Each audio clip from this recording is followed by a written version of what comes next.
What's up? I'm Ben Camp, and this is As Good As It Sounds.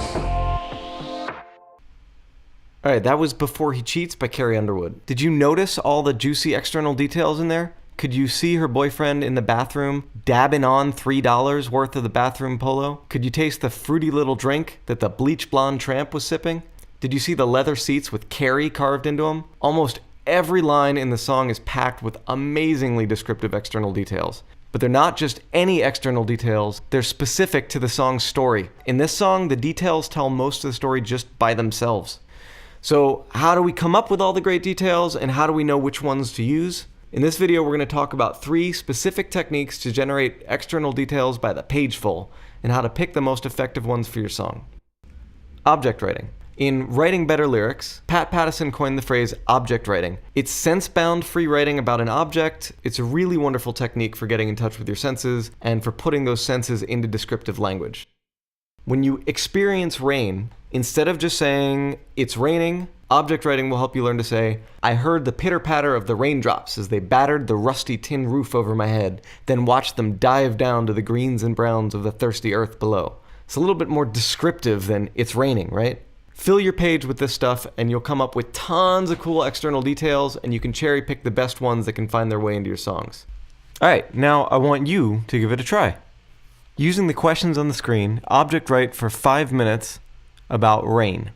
There's no right or wrong here, just let your senses flow through any memory that you have of rain and write down what you experience in your head. I'll give you a second to pause the video.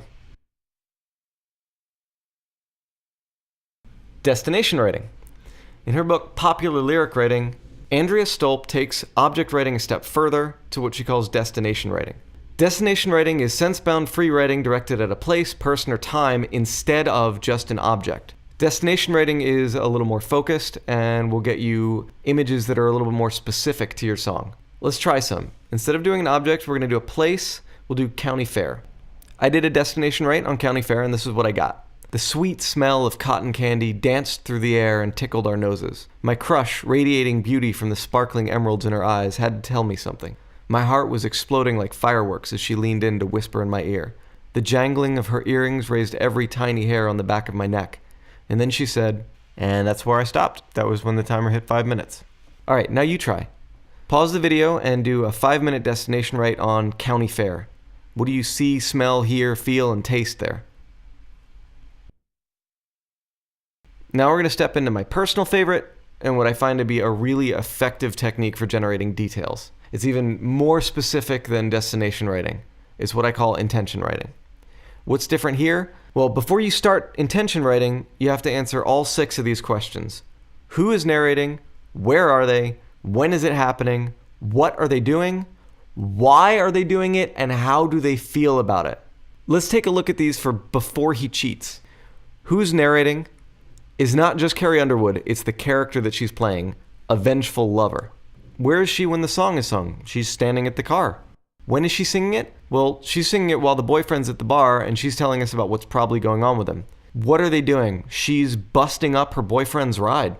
And why is she doing it? Because her boyfriend's cheating. How does she feel? She's pissed. And these last 2, the why and the how, these are key. These are the most important questions for me when I'm doing intention writing, because these 2 questions, the why and the how, these are the ones that help you decide which details you're going to focus on. If you're pissed at your cheating boyfriend and you imagine him at the bar, are you going to notice that he's in the bathroom washing his hands? Or are you going to notice that he's in the bathroom dabbing on $3 worth of the bathroom polo? Which is the detail that carries the most emotional weight for a singer that's pissed at their boyfriend for cheating? What if instead of being a vengeful psychopath, Carrie was a health-obsessed germaphobe? If that were the case, would she notice the cologne? Or would she be more likely to notice the hand washing that the vengeful psychopath Carrie doesn't care about? The listener should notice the details that the narrator notices. Remember, the E is what we see, and you want your listener to see the same thing that your narrator sees. Alright, let's try it out. Take 5 minutes and intention write on this prompt. You're a chef at the grocery store on the day before Thanksgiving. Imagine how busy and hectic it's going to be.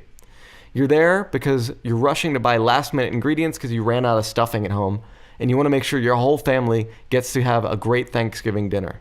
And you're feeling pretty anxious and rushed. All right, go ahead.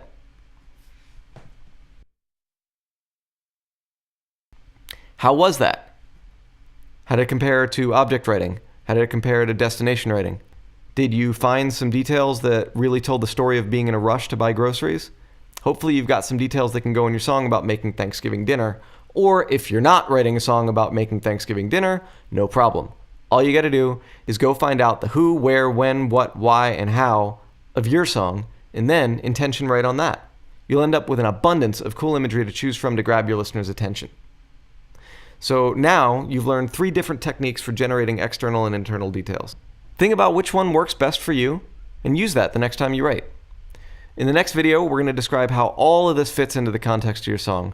When to use external, when to use internal, what effects they have. And before we go into the next video, have a listen to Tove Lo's Stay High. Till next time, I'm Ben Camp, and this is As good as it sounds.